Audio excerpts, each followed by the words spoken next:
So, hey, everybody, welcome to Conder Conversations. I got my rep, Bob Eaton, here. He's my shingle rep for CertainTeed. We have met, what do you say, about 2 years ago? Yeah, probably about 2 years ago. Yeah, we've developed a really good relationship. He's pretty much the reason I'm with CertainTeed because he's freaking amazing. Appreciate that. But yeah, he's willing to go above and beyond. I got the opportunity to go on a few vacations with him and get to know him, and I'm really excited for this. I think you guys will get some value out of it.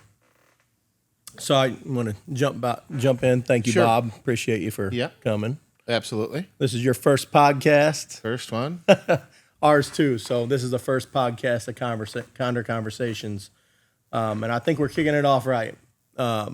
So I got some kind of just off the wall questions for you, Bob, because you've been in the industry how long? Yeah, so I've been with CertainTeed for a little over 20 years. I want to say it's pushing 23. Prior to that, I was the OC rep for 10. So I'm 57. So I've been in the business, this is hard to believe, since 1985. That's when I was born. Okay, exactly. So I'm a little bit older. I'm going to find out if these cameras truly add 50 pounds. So I'm sure they do. So I've been in it for a long time. It's a great industry to be in. The unfortunate thing about roofing is there's a lot of things about roofing, primarily about the warranties that homeowners don't know. And if you think of it, well, why don't they know it? Is because they don't buy a roof that often. For that matter, I've been in the roofing industry for basically 40 years. And I literally just bought my first roof myself. Really? Yeah, recently. I'm honest, because every house that I had prior had a good roof on it. And when I sold it, it had a good roof on it. So from a homeowner's perspective, there's really no reason they need to know anything about it other than it sheds water and it don't leak. Yeah. So from that standpoint, I literally just bought my own, had to where I had to pay for the roof and, get it put on my house that I currently live in. So, and that's when I finally started to say, okay, now this is where the homeowner would start to say, okay, how much is it going to cost? So, what's the real story I behind got a roofing? question for you. Did you use your guys' extended warranty on your roof? Absolutely, yes. Which I one? absolutely did. So Which one did you pick? I picked the 4-star. So, Okay. And here's the other thing I realize.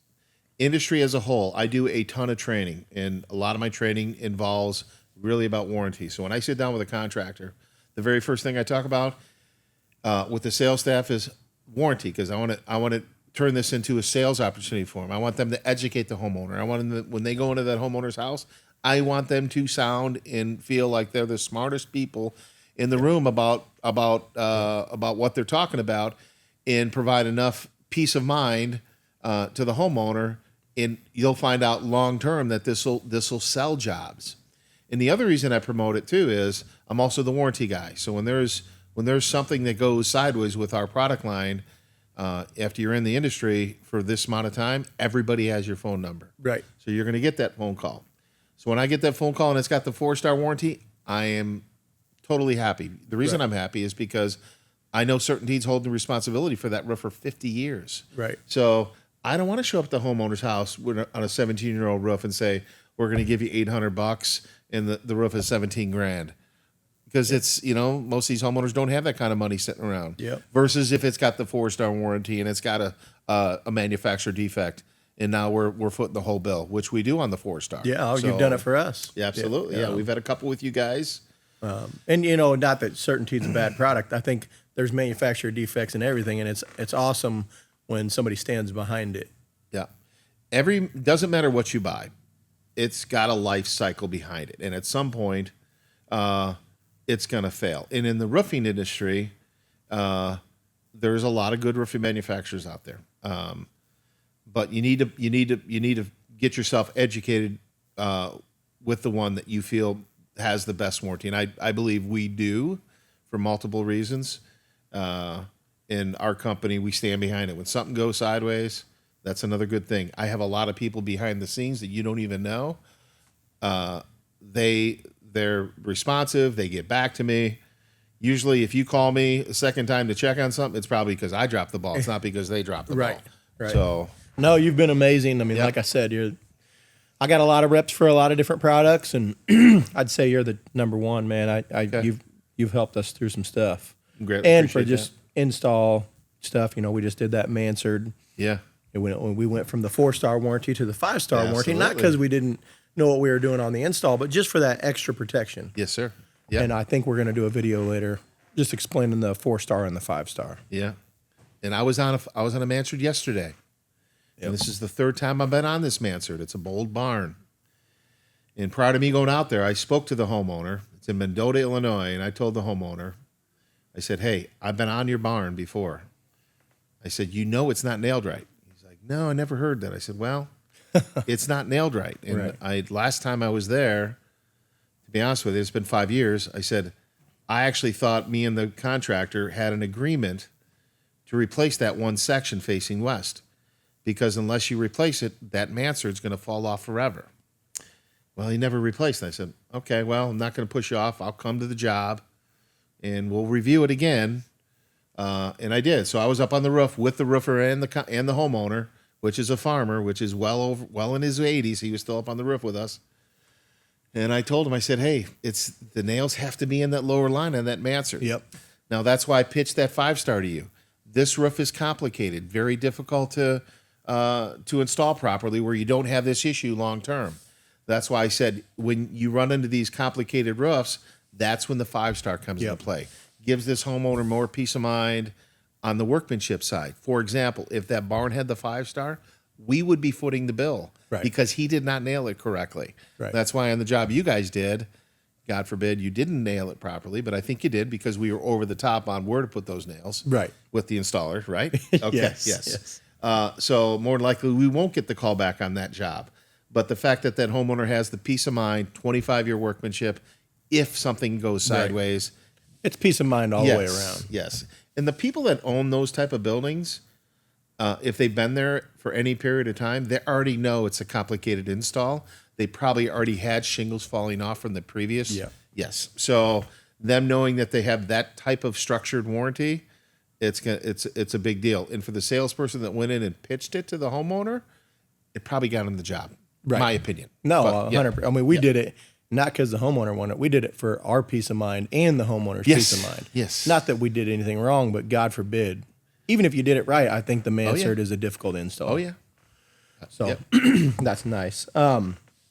So I want to touch on that 4-star and the 5-star warranty. So, just to be clear, the 4-star warranty, it's through CertainTeed. It's not through our company, correct? Correct. It's not. It's through us. We're holding the responsibility for that warranty. So yes. God forbid we don't plan on going out of business, but if we were to go out of business, that warranty is still with you guys. Absolutely. Okay. Well, we are one of the oldest roofing manufacturers, so even you'll have some pessimistic homeowners that say, "Well, what if you go out of business?" It's always a possibility. Yeah. Okay. There's been one roofing company that I know, Globe, that has went out of business in my career. Right. But they were family owned, much smaller. I also tell people, CertainTeed, the company is owned by a company called St. Cobain, and they've been in business for over 400 years. People don't believe that, so I give them the information. They research it, and they're like, "Oh, I guess St. Cobain has been." I haven't heard that one. So that's awesome. The likelihood of CertainTeed going out of business in anybody else's lifetime that we're speaking to is super, super small. Yeah. It's not going to. What are they valued at total? Like $7 billion? I don't even know. But the thing of it is, we're an extremely profitable organization. There's no possibility in my mindset that we'd ever shut our doors, particularly on the roofing. And the roofing needs are going to continue to grow. And the reason the roofing needs are going to continue to grow, that's just if you just take the sheer number of units built every single year, and over the years in the 90s and in the 2000s. Those units being built continue to increase. Right. So the number of units that are on, in the U.S. that have to be replaced, that gets bigger and bigger. So the numbers of roofing in your mind, just a calculation, they're going to get bigger and bigger. So, and we do make a product that does not last forever. Okay. Yeah. So you're going to have to. It's going to be a need for a long time. So right. Briefly, we're going to go over this later, but can you just touch on the 4-star and the 5-star and what they include? Yeah. So the other thing I do when I sit down with a company, I explain to them the the best value in my mind, which warranty that would be, which is the 4-star. And here's the reason I tell you that. The 4-star on residential application, it's a 50 or 100% replacement warranty for all manufacturer defects. So for most everybody that we call on and we sit down and sell, that's what I have on my house. I could have got the 5-star. I don't need the 5-star because my house is your basic pitched roof. As long as you're nailing it right, really, there's almost hardly anything that's going to go wrong on the workmanship side of my roofing application. So and it's also from a cost standpoint, the most economical for the roofing contractor because these warranties aren't free. Obviously, you know that. Yep. So, so for most homeowners and most salespeople pitching it to homeowner, you can go in, you can say, "Hey, I'm gonna offer you a 4-star warranty. It'll cover you for 50 years. It's also transferable for 12. So hypothetically, if you're thinking about moving, there's a value to that second homeowner. If you move in the first 12 years, that second homeowner gets the same warranty you get, which is a big deal. Yep. And that covers disposal, labor, and material. That is the correct. 4-star. It does. So when I run into a shingle claim and it has to be replaced and it's got the 4-star warranty on it, it virtually pays for everything. The homeowner writes no check. There's no deductible for it. Very seldom do I run into a deal where we replace a roof that has a 4-star where there's a decking issue. Right. We generally, it's going to be caught well before there's any decking damage. But we cover the shingles and all the accessories that go with that with that system. And if you got the 4-star warranty between just a factory defect or a storm and you got insurance, you pretty much can almost guarantee, now that's not 100% guarantee, but you can almost guarantee yourself you're not buying another roof ever in your life. You're not. If you live in this house. I'm not. I'll be honest with you. So we have the house here in Chillicothe where I live. And so that roof actually got put on in 15. So it's been 10 years already. I'll never buy another roof on that home. Right. And I always thought that I'd move from that house. I've already been there 25 years. I don't think I'm ever moving. My daughter just had a child two years ago, lives 8 miles from my house. So more than likely, I'll probably die in that house. So that thing's got another 40 years of full replacement coverage. Yes. Yeah. I mean, my house, when I built my house 15 years ago, roughly, I just put a landmark shingle on it. Well, just recently I found that I have storm damage and I didn't even know it. My son flies this drone on the roof. Yeah. I get up there and look, I got storm damage. So now when I replace it, guess what? I'm putting the 4-star on my own house. Yeah. That's how much I believe in it. It makes my life so much easier. And I even tell the contractors I sit down with, I said, hey, you're not only protecting the homeowner, you're protecting other people. Okay. You're protecting you as the contractor because as you continue to build these jobs and that book of business continues to grow and grow, in 10 years, all of a sudden you got 4,000 installs and you know that these 4,000 installs have a full 50 replacement. When they call, when a homeowner has a roof that goes bad or starting to go bad, or they think it's going bad because they're up cleaning their gutter and they're like, hey, something don't look right. Right. They're going to call you. They probably don't remember CertainTeed's on there or OC, whatever the brand of choice, but they probably remember the contractor because your vehicles will continue to drive around town. So they're going to call you. You as the contractor knowing that, hey, you know what? I know when I do a roof, I put the 4-star warranty on it. You're going to feel a lot more confident going out there. Right. Compared to, going out there on a 17-year-old roof and saying you're going to get diddly from the manufacturer because the standard warranty pays diddly. The 4-star warranty takes care of everything, non-prorated too. So even if that roof is $15,000 back 17 years ago when you sold it, and now all of a sudden it's $30,000, which is probably what it's going to be, we pay replacement cost at time of replacement. Right. And the 5-star just is pretty much everything the 4-star is, but what's added to that? Yeah. So on the 5-star. The 5-star, it costs more money to register the 5-star, but the thing you pick up on the 5-star is workmanship. Yep. Now, if you think of workmanship, there's a place that you want workmanship warranty. In my mind, it's on mansard roofs, steep pitch roofs. Right. And the issue with steep pitch roofs, anything above a 2112, we require a particular nail pattern, and unfortunately, on those steeper pitched, and we also require dabs of sealant. Well, guess what? Almost nobody's going to put a dab of sealant behind your shingle. Nobody in the real world. Yeah. And the other issue that we have is half the roofs that get installed don't get nailed right. and I hate to bring up, I'm not going to mention the job, but we have a job in town in Springfield, Illinois. Yeah. And it's a big job. And it's Northgate's, also an expensive shingle. And it's a 300 square mansard, and the shingles are all falling off.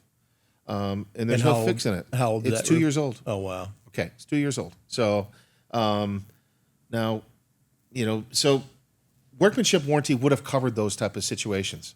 But unfortunately, there's no workmanship warranty on it. So from a standpoint of why you would put a 5-star on certain buildings, that's a perfect reason. Because things could go sideways accidentally on the workmanship side. Yep. The other roof that I believe a 5-star is extremely important on is low pitched roofs. So anything below a 412 requires a certain things that need to happen. Primarily, you could either double the felt up. I don't believe in that. So when I do my training, I always tell guys run an ice and water 100% on the low. deck. Yeah. Yes, That's what we do. Yes. So, but on low pitch, for some reason that I could also explain, they have a tendency to have some leaks later on down the line, and it usually ends up falling into the workmanship side of the business, where the 5-star warranty would pay dividends on that. Not that you do a lot of low slopes, but there's a lot of manufactured housing that was sold back in the 70s and 80s in this area, and all those manufactured housing were all 312 pitches. And the reason they were 312 pitches is so they can get under the viaducts. So that's right, because they're only a 13.6. Really? Yeah, people don't realize, why didn't you put a 10-12? Because you could never get it under the bridge driving the manufactured house to the job site. So never thought of that one. yes, yeah. So that's a little bit. Now they've redesigned it now where they make trusses that you can actually, they make them so they can actually be raised. But manufactured housing is slowly dwindling. There's not too many of them out there anymore. Right. So there is a point. There's a place for a 5-star. I agree. Yes, for sure there is. And you could turn it into a sales tool where a homeowner is going to say, I want that 5-star. Right. Because I know exactly what you're talking about. I've had nothing but problems with this roof. And the roofer that did it, he showed up for the first 3 or 4 years. After that, he ghosted me. He won't show up because he's sick and tired of coming back and fixing it. And I agree. Right. That's, Yes. But, just to touch on it, not to go too deep into it, but, these warranties, not everybody can give those out. Will you kind of touch on that slightly? Yes, yeah. So we have 2 company credentials. We have a Shingle Master company, which can only do the 3 and the 4. And our requirements are basically you have to be a Shingle Master company for a couple of years. And then we have one that's considered the top dog, which is a Select. And that Select, which you guys are, can do the 3, 4, and the 5. And the reason we want you to be in business for a few years before we bump you to a Select is so we can get our head around whether you're going to be able to offer the 5 and we're not going to have any workmanship issues. And basically, if you haven't got any calls, you're like, correct. Okay. Yes. Yeah, I would already know. I know the ones that are out there that indirectly I'm going to end up with that phone call. Job's not done properly. Yeah. Okay. We're going to weed out those people, and we're not going to obviously put them in as a Select status because we don't want to cover their workmanship for 25 years. Right. And I believe, will you touch on what your requirements are for us to be the elite and to offer the 5-star, what the contractor has to provide? Yeah. So they have to be fully insured, which is not one of the stipulations we have in place for the Shingle Master company. We also have to have a quality master, which you are. Yep. You also have to take the business fiscal responsibility test. We also have to have all supervisors running on the job as master shingle applicators. Now, with you guys, we actually have all your crews take the MSA test. Yep. So it just covers, and generally speaking, when I sit down and do training and get somebody certified, I ask the roofing contractor, I say, hey, everybody's going to want to take the test. So, if you got 10 guys out hammering shingles down, they're going to learn something out of this book that they didn't know, because the information that's in this book comes from all over the United States. Gotcha. So you may not realize there's 5 different ways to do a valley. You may not realize when you run starter up the rakes, it gives you a better wind warranty, because some of the people don't do that. So it's worth your while, because at the end of the day, you as the roofing contractor, you want to have a crew that's a rock star. You want them to be able to do it right the first time. You don't want the callbacks, because they don't make money. They lose money every time you have to We go back. we and get do them something. sometimes, but we try our hardest not to. Yep. But the good thing is we stand behind them. So. Yep. Well, that's enough about the 4-star for now. Okay. So I can I talk put all you day on the about it. spot. No. But Bob, I've talked to you about a lot of the stuff we're going to go over, but I just want our viewers to kind of hear, your career and the things you've seen and some fun questions. So do you mind if I go into a few questions Sure. with No, you? go ahead. Yep, absolutely. So you've touched on how long you've been in the industry. A little over 40 years. Was there anything you were doing before the 40 years, before your roofing career, or were you always in kind of roofing sales? No, so when I initially got into it, I actually drove a truck. So initially, when I got out of high school, I went to community college in Northern Illinois. Didn't really work out for me. To be totally honest, high school was tough enough for me, and unfortunately, I wasn't built for college. But so I went into the workforce just as a warehouse guy, truck driver. And then I went from that into but in that business we always sold roofing. Right. So roofing was always something that I always handled. And back in those days, the only shingles that were really sold were 3-tabs, and 3-tabs in today's world most markets aren't even sold. So I couldn't even tell you if I have somebody stocking 3-tabs in my market. So and that slowly progressed from me being a warehouse guy / truck driver to inside sales. And then I went from there to a company called Owens Corning, which is also a roofing manufacturer. And I went from OC back in roughly 2001, and went working for CertainTeed. So I've been doing that ever since. And were you what's your region cover? Yeah, so I cover in the state of Illinois. I cover pretty much everything in the state, with the exception of the northeast corner, which is going to be up in Chicago and the surrounding suburbs. I don't have any of that. I do go all the way downstate to Marion, but I don't have anything in the St. Louis or the counties that on the Illinois side that hit the St. Louis market. And then I actually dip a little bit into Iowa. I hit the counties that hit the Mississippi and Iowa. So yesterday, for example, I was in Davenport all day. Oh wow. Started in Mendota on that Mansard roof, but then I ended up in Davenport for the afternoon. So I have relatively a fairly large market to travel, population-wise, not so much, but don't have any real big cities. Right. No. But overall, adds up. Yeah. Oh, it absolutely adds up. Yeah. Yeah. Over the years, what's the biggest change you've seen in roofing material? The biggest probably change that I've recently seen, I'd say 2 things. The sealants have dramatically changed over the years. I don't even know. We're probably on generation 3 or 4 sealant, but sealants have gotten much more aggressive in the last 15 to 20 years. Primarily just so they're not. You don't have these blow-offs. Right. Even though our shingles tested or warranted for 130 mile an hour wind warranty, they're actually tested at 150. So yeah, so they're extremely aggressive sealants made. And the very next thing I'd probably say is, at least on the shingle side of it, is SBS shingles, rubberized asphalt shingles. Okay.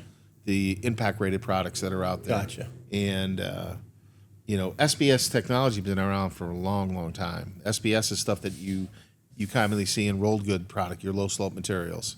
And now you're starting to see SBS shingles, which are the ones that are called Northgates, Climate Flex products. Yeah, we don't sell a ton of those, but Yep, you do. It's part of the pitch. It's part of the good, better, best when you do that type of deal.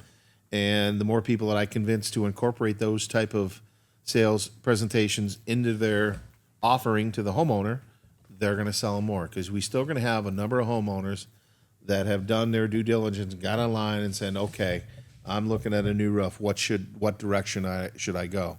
And they found out that a lot of people are pushing SBS or impact rated products because they get the insurance discounts from the homeowner for their homeowner's insurance. And for a Landmark Pro, you do get some of that discount. You do, yeah. So our Landmark Pro is a Class 3 impact rated. You still get it. It's a great product. I want to say we've probably been selling for a little over 10 years. And when I tell you it's a great product, and here's how I basically gauge it. I'm the warranty guy. So I know the shingles that don't perform as well as the other shingles do. And the reality is, I don't get pro claims. So when somebody sits down, it doesn't take a rocket scientist to figure out what do you sell that you sell in a fair amount of, and I Yep. sell a ton. I sell more pros than I do landmarks that you don't get callbacks on. Pros. Yeah. Oh, It's yeah. got a So great that's what color we sel- install. yes, yep, And yep. and we upgrade the customer for free on those because we want them to have a good roof, but we also don't want the callbacks. We've Yep. talked about that, you know. Yep. So the Pro it's a phenomenal shingle. It is. Yeah, it's got a good color selection too. So not overly, but enough. So this is kind of a touchy subject, and I want to be careful where we go with it because I know you got a lot of different clients. But just in your experience, what's the average roofing company? How long do you see them stay in business? That and even especially when they're like a newer company. I know that the statistics on roofing companies staying in business is quite alarming. It is. So this is a good year it's going to weed out some people. Unfortunately, 2025 is a down market in the roofing industry. And even the ones that are staples in the community, they're doing okay, but they're not having a rock star status year. Yeah. So a lot of the ones that need to be weeded out are going to be weeded out. So there's I can usually tell when I meet with a roofing company that opens the doors and they're finally getting their feet wet and getting out there and trying to sell roofs, whether they're going to be successful or not. And I think I told you probably the first day I met is, the stuff you do out in the field is only one piece of the puzzle. The stuff you do in the office is the other major part of the puzzle, which Right. is all the paperwork involved and staying up on your bills and making sure if you tell somebody I'm going to put a 4-star warranty on your home, somebody in the office actually registering that roof Right. so the homeowner You gets can that. say it. Yeah, But just you running gotta- the business like you're supposed to run Right. it. And there are still a lot of people that I meet with. They're never going to be in that category because they're just never going to focus on all aspects of Right. the Yeah. business to It's make tough, sure and it is tough. A lot of guys, they say, Justin, you don't need all this overhead. You don't need this. You don't need that. And I agree with you. You don't. But I think if I'm working out of my house versus working here, you see the professionalism. Absolutely right. And, Totally and, agree. and it costs money to show that appearance. Yep. But you also get clients you would have never got working out of your house. Absolutely. Yeah. I agree. So, yeah, that's like I said, I'm trying to be respectful for all. Oh, sure. Yeah, companies. yeah. These are just things that are alarming, and I want this podcast not to be only for ProBid, but I want it to be for all companies to pick something up on this, and maybe it helps them get a little further in business, and they do well. Yeah. I mean, I have relationships with contract roofing guys out there that they're on their third, fourth go around. Yeah. Okay. We're open, close, open, close, open, close. They've changed their names, changed your name, so it's just, So And you're partnered not- up with a good roofing company and is, you as a homeowner you're gonna do your research and you're gonna find out how long they've been around and how they perform and all that other jazz. So, Yeah. Yep. And I know what your biggest competition is. What, GAF? GF is a player, so is OC. I'd say in my territory as a whole, it changes from town to town. OC is still a large competitor, that Pink Panther. So Yeah. What separates CertainTeed from those guys? Me coming from OC, and not to degrade them or anything like that because I wouldn't do that.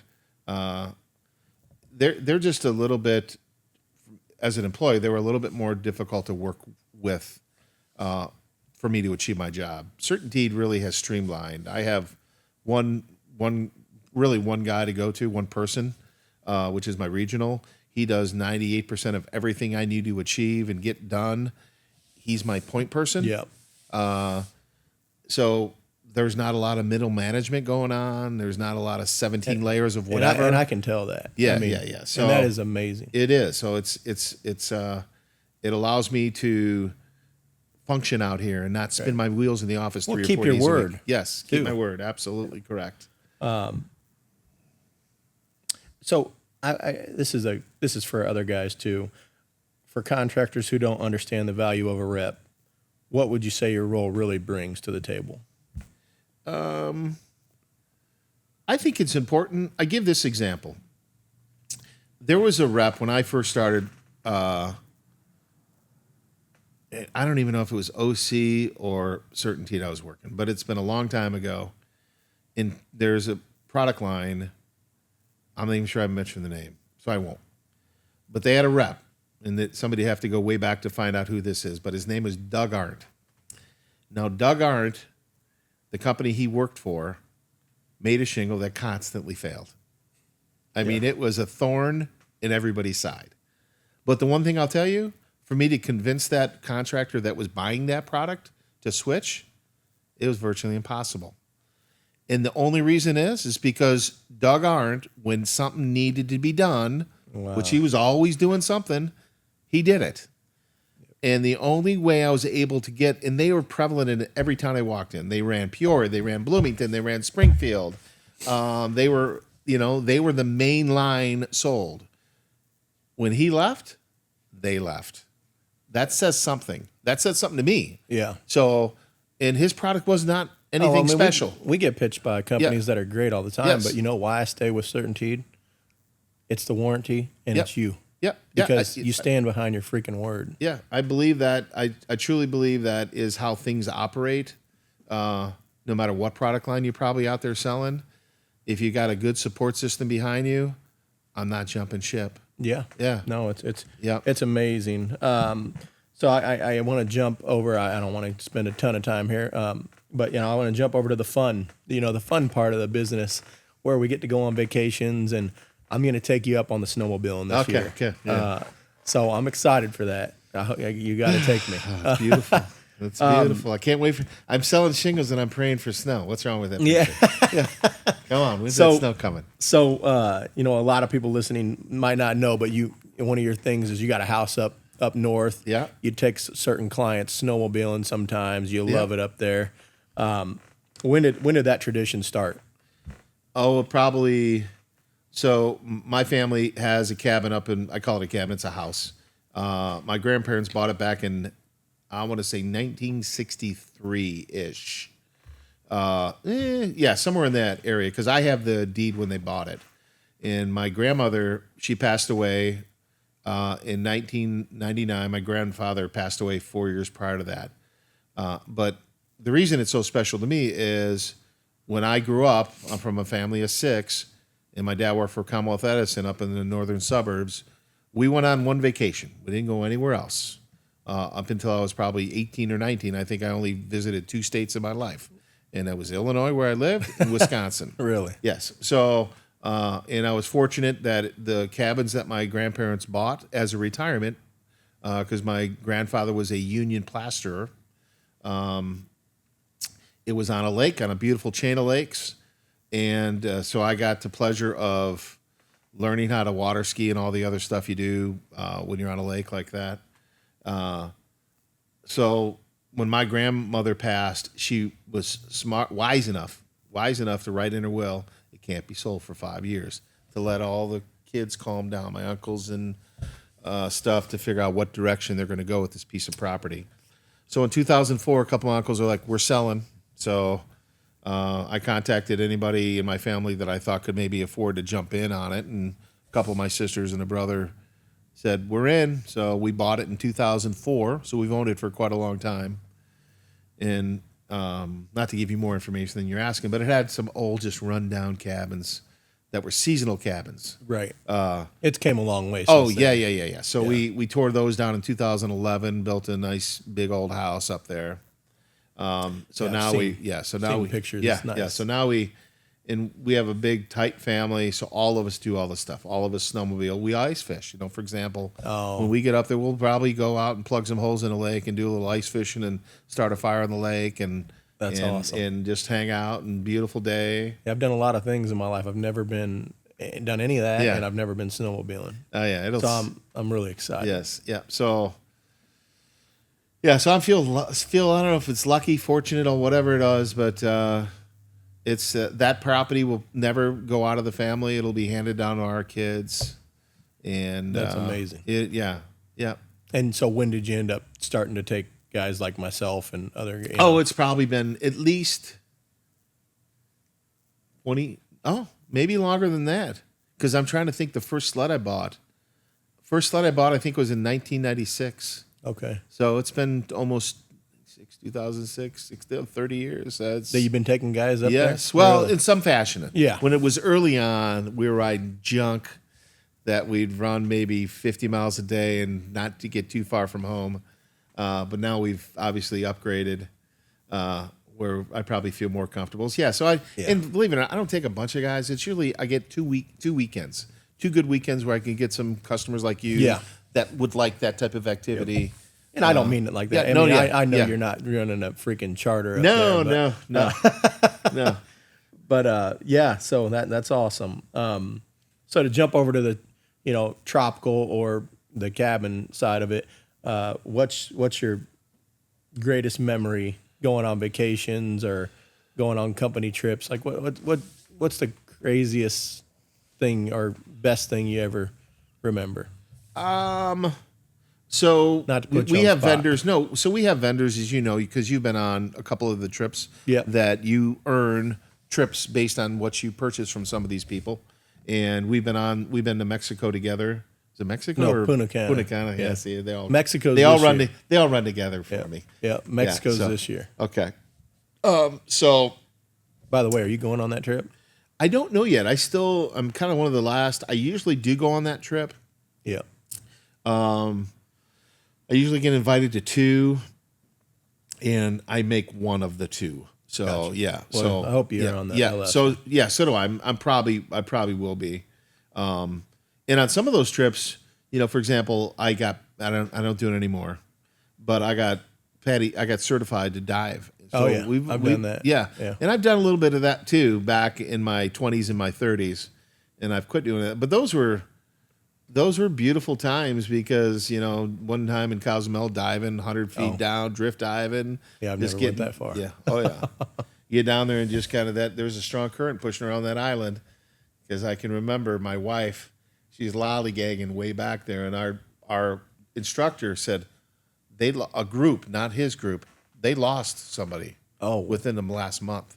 Said, we lost a diver, and we never found him. No. What? Yeah, it got washed out to sea. So when we're down, you need to stay with the group. So I was adamant to stay with the group because that current down there, it's pushing you at a pretty good clip. You could barely swim against it. That's Wow. how. So my wife was back in the weeds feeding the fish, and I kept looking at the group, and I kept looking at her, and I finally got up to her and grabbed her little bag of snacks and threw it up to the fish and said, so yeah, let's get with the group. So yeah, I've got a lot of good memories of those type of deals. Yeah. So I got some rapid fire, Sure. just closing out questions for you. So, favorite CertainTeed color? I'm pretty neutral, man. I don't pick colors. I don't pick colors in my own house. I like espresso. Really? Yeah. Espresso, some of the funky colors, the espresso I like, prairie wood, Shenandoah. Black's is killing me out there because everybody's running black. Yeah. But it's the popular color. Yeah. They're running black. They're running dark trims, gutters and soffit, and window trim, and white siding, which is exactly what I have in my house. So, and it's kind of a trend, and everything goes in cycles. It's weird. 1 year when you look at grays, it's cobblestone, and then the next year it's Georgetown gray, and it's weird how those things kind of get flipped around. For me, I'm up basic. I like the Weatherwood. Oh yeah, I don't Weatherwood's know. still the number 1 or number 2. Yeah. Yep. So this is a controversial question. Shingles or metal? What will dominate the market in 10 years? I still believe as we continue to get more people educated about warranties, shingles will dominate for a couple of reasons. An asphalt warranty on a 4-star is way better than you can ever gonna get with a metal roof. Yeah. And metal, there's a spot for metal, okay? But I still don't believe it's gonna ever be that prominent on residential application. It can be used, and it's still used today on accents. So you pull up to a lot of these newer houses, and they got these little flare outs and stuff on the roof that they trim out, and it looks pretty good. Yeah, and just so everybody knows, when you install metal, it still gets damaged by hail. Absolutely right. And you're never going to get a 4 or a 5-star warranty out of a metal manufacturer. No. For that matter, the industry as a whole, I believe this to be correct. Several insurance companies are no longer covering dings on metal. Yeah, well, it's cosmetic. Yeah, it's cosmetic, exactly. Yeah. So we're not covering cosmetic on metal. So is it still shedding water? Well, yes, it is, but it looks terrible. Yeah. Okay, because it looks like it's been peppered. So everybody keep that in mind, Yeah. I think metal has a place, time and place also, but I don't know that I'd put it on my house. No, I mean, I have a pole barn. I put on my pole barn. Yeah, of course. Yeah. So obviously, and I didn't do the standard, application like a normal pole barn. I sheeted it, 2 foot on center trusses, high temp ice and water, because I just put solar panels on it. Oh. Okay. And that's where I said I'd put my solar if I'll probably end up doing it. Yeah. But I'm not going to put it on my house. I don't want it on my house. I'm going to put it on the barn. Yeah, I'm going to put it on the barn. That's exactly what I did. And I knew at some point, that barn's been up for 10 years. And I knew at some point, I'll probably put panels on there. That's why I ran high temp under the whole thing and ran 5/8 sheeting on it. And so I finally did it. Just did it last week. Huh? I didn't think that far ahead, so I probably need to do that before I do it. Best piece of advice you've ever been given? Would have been from my dad.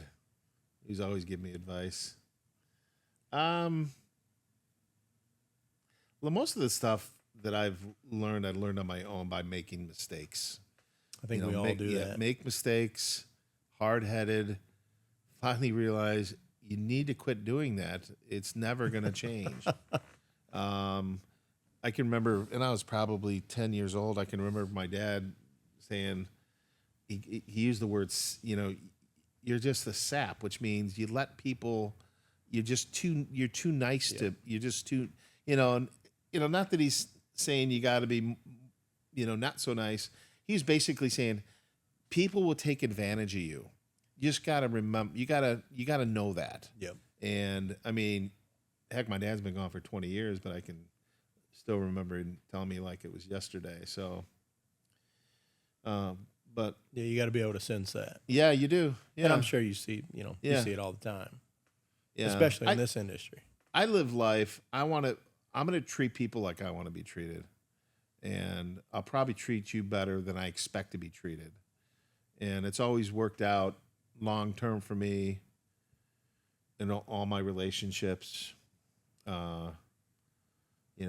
Marriage is probably a pretty good example. I've been married for 35 years. So, your wife, I've met her. She's amazing. Yeah. So, and I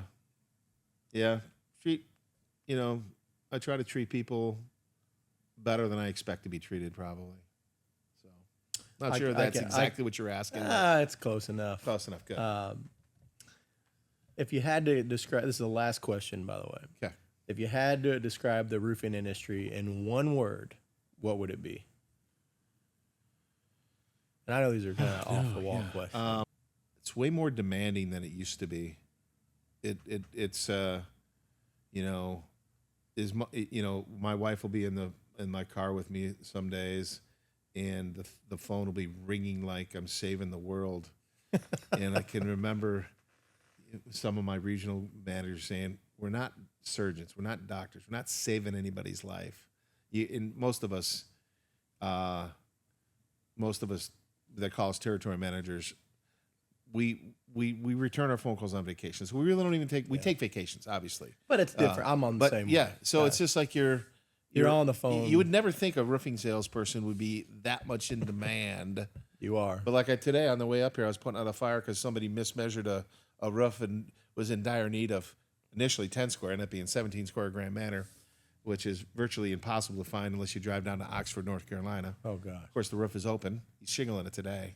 Yeah. So, but I'm able to, I've been in it. I know everybody. And I tell people when I meet them, I said, I know I've not only sold roofing, I've had my fingers into everything, siding, windows, doors, whatever. So if you need something, and even if it's not associated with me, you could always call me. I'll probably tell you where to get it. Yeah. At least, No, you've helped me on a lot of stuff. Oh, yeah. I mean, like I said, Bob, you're great. Yeah, I appreciate that. Anything else you want to add? No. We'll see how this thing turns out. No, it'll be good. It'll be good. Fine. No, I want to tell you, thank you so much. Absolutely. you know, you drove a couple hours to come spend a few hours with me. So, And you have been, I would like to give you a little bit of a compliment here, because not everybody's super easy to work with, but you have been very easy to get along. You don't ask me something that is not acceptable. So in other words, you've been a pleasure to do business with, and I don't like to take advantage of that's people. right. You know, do not. And I'm just like, I don't avoid that call when I see that one coming. Yeah. Not that I avoid any of them. So. Yeah, no, I know. I get what you're saying. Yeah. Well, I want to say, Bob, thank you so much for coming on. This is our first episode. So, you know, you'll get to look back at this and say, hey, you know what? I did that. If we ever turn into something like I hope we do, you'll get to say, hey, that was his first episode. And this is crazy that this is your first podcast. It is. Could be my last. Yeah. I don't think so. I think somebody else is going to ask you to do it. Oh, yeah.